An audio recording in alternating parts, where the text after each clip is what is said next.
Welcome साथियों, channel के अंदर आपका स्वागत है। मैं अंकुश सिंह और आप देख रहे हैं न्यूज़ बिप 90। साथियों, अप्रैल का महीना शुरू हो गया है। आपको याद होगा कि पिछले 2 साल पहले सत्यशोधक भारत चैनल ने इस महीने को माह ए समता के नाम से मनाया था।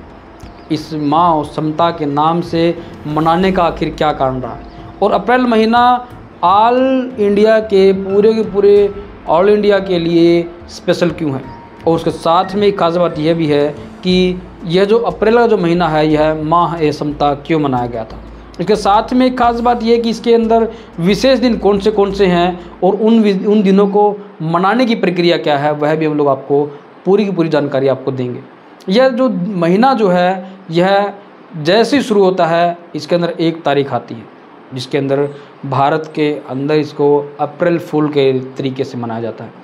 अप्रैल फूल का जो मतलब जो है वह बेवकूफ़ दिवस के रूप में देखा जाता है और हिंदी में इसका अनुवाद मूर्ख दिवस भी कहा जाता है। इस तरीके से जो भारत की जो एक प्रभुता जो है वह किस तरीके से दर्शाई गई है, भारतीयों को आखिर मूर्ख की संज्ञा क्यों दी गई, यह जो बातें हैं यह आखिर ऐसा क्यों कहा गया और यह कब से प्रचलन में है। ये देखिए, ज़्यादा इसका पता नहीं है कि यह कब से प्रचलन है, लेकिन 1 अप्रैल को अप्रैल फूल के तरीके से मनाया जाता है। लेकिन बहुत सारे जो लोग हैं वह इस बात से अनजान है कि 1 अप्रैल अप्रैल फूल नहीं है, 1 अप्रैल बैंक ऑफ इंडिया RBI का जन्म दिवस है। 1935 में बाबा साहब अम्बेडकर की जो किताब जो है problem of the rupee and her origin, इस तरीके की जो किताब जो है रुपए की समस्या और इसका जो उद्भव जो है, यह जो किताब जो है यह बहुत ज़्यादा फेमस है। इस किताब को आधार मान करके RBI की स्थापना की गई। डॉक्टर अम्बेडकर अनुसूचित जाति से संबंधित थे, लेकिन डॉक्टर अम्बेडकर को RBI की स्थापना के ऊपर बिल्कुल दरकिनार कर दिया गया। इनको खूब नज़रअंदाज किया जाता है और लोगों के सामने इस बात को नकारा भी जाता है कि RBI का डॉक्टर अम्बेडकर से कोई लेना देना नहीं है। RBI को एक स्वतंत्र जो संस्था है उसके रूप में देखा जाता है, लेकिन जब RBI की स्थापना दिवस आता है तो उसका कहीं पर भी कोई जिक्र नहीं होता है कि आखिर यह आधार पर क्यों है, आज यह अस्तित्व में क्यों है, आज यह किस आधार पर खड़ा है, क्यों, कौन था इसके पीछे। इस तरीके से लोगों को बेवकूफ़ बनाया गया और अप्रैल फूल कह करके उनका ध्यान भटका दिया गया। उसके दूसरे ही दिन 2 अप्रैल का समय आता है। 2 अप्रैल वह दिन था जिस दिन 2018 के दिन 2 अप्रैल के दिन बहुत बड़ा आंदोलन भारत के अंदर खड़ा हुआ था। उसके साथ में एक खास बात यह भी है कि ये जो आंदोलन जो है जो कि 2 अप्रैल 2018 को मनाया गया था, जब पूरा का पूरा जो बहुजन जो समुदाय जो है वह सड़कों पर था अपने हक अधिकारों को बचाने के लिए, पूरा बहुजन जो समुदाय है जब वह सड़कों पर आ गया था तब केंद्र की सरकार थर-थर कांपने लगी थी।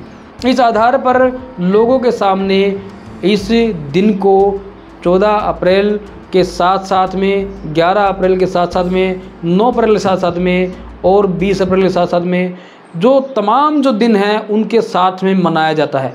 आपने एक बात देखी होगी कि डॉक्टर अम्बेडकर की जो जयंती है इसी महीने में आती है, लेकिन इन 2 अप्रैल के जो लोग हैं, 2 अप्रैल का जो आंदोलन है उसको भी याद किया जाता है।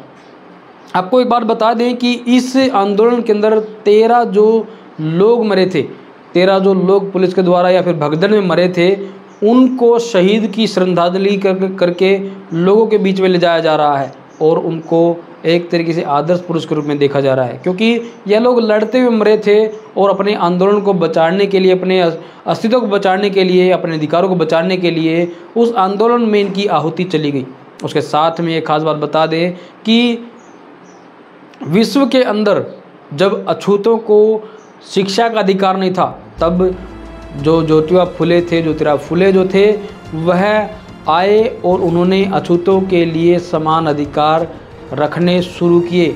उन्होंने अपना अछूतों के लिए कुआं खोल दिया था, अछूतों के लिए अपना घर बार छोड़ करके अछूतों के लिए लगभग 22 स्कूल खोले और यह इनका जो आंदोलन है यह 1848 में खड़ा हो गया था और बहुत बड़ा आंदोलन इन्होंने महाराष्ट्र और पूरे भारत में खड़ा कर दिया था।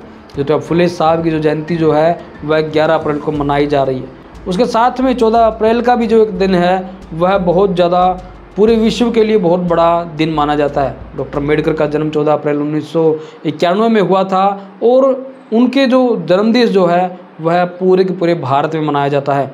उसके साथ में ही बहुत बड़ा आंदोलन के रूप में लोग निकल कर के सामने आते हैं, लेकिन इस तरीके की जो बातें हैं वह केवल उनकी मुक्ति के लिए सही नहीं है। आप लोगों को याद होगा कि 2 अप्रैल का जो एक आंदोलन था उसके अंदर जो 13 लोग जो शहीद हुए थे, उन लोगों के लिए डॉक्टर अम्बेडकर की क्या अहमियत थी। उसके साथ में ही आपको यह भी समझना होगा कि 14 अप्रैल जो है डॉक्टर अम्बेडकर केवल जयंती ही नहीं है, वह भावनाओं के साथ में जुड़े हुए हैं और 13 लोग भी इनके नाम के ऊपर बहुत बड़ी श्रद्धांजलि के रूप में अपने प्राणों की आहुति तक भी दे रहे हैं। इस तरीके की जो बातें हैं वह आज भारत में आम हो गई है और आपको इस बात को देखना होगा कि जब इनकी जो जयंती जो है पूरे भारत में मनाई जाती है, तब विश्व के अन्य देशों में भी डॉक्टर अम्बेडकर की जयंती मनाई जाती है। यह जो जयंती है केवल एक जयंती नहीं है, इसके ऊपर हम लोगों को शिक्षा का जो अधिकार जो है, शिक्षा की जो डीपली जो एनालिसिस है वह देखने को मिलता है।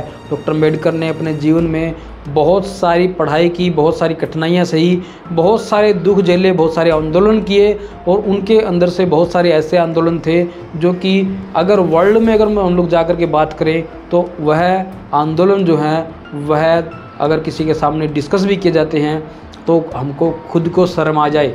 मंदिर में घुसने का आंदोलन, पानी पीने का आंदोलन, यह जो आंदोलन है अगर हम लोग कहीं पर जा कर के देखें कि भाई भारतीय आदमियों ने पानी पीने के लिए भी आंदोलन किया था और वहाँ पर लाठियाँ बरसाई गई थी जिसके अंदर बहुत सारे लोग घायल हो गए थे। मंदिर में जहाँ पर जानवर तक भी जा सकते हैं, रह सकते हैं, वहाँ पर कबूतर जैसे जो जानवर है वह पोटी तक भी कर सकते हैं, लेकिन आदमियों को जाने की इजाज़त नहीं थी। वहाँ पर जाने के लिए, केवल जाने के लिए, वहाँ से जाने से कोई उद्धार नहीं होता है, वह पानी पीने से वह लोग कोई उद्धार नहीं होगा।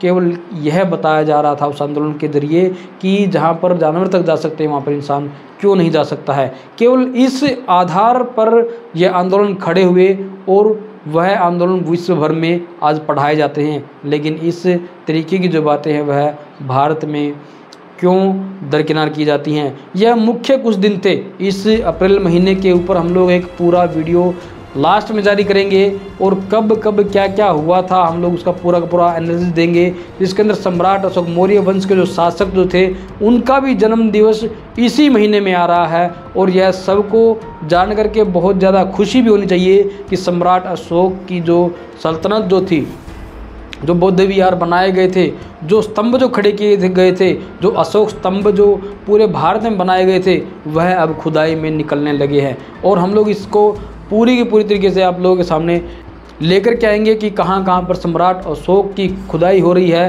सम्राट अशोक की सल्तनत की खुदाई हो रही है, इस सल्तनत में क्या क्या निकला है और कब कब किस किस तरीके से इसको बनाया गया था। पूरा फुल वीडियो आपको मिलेगा।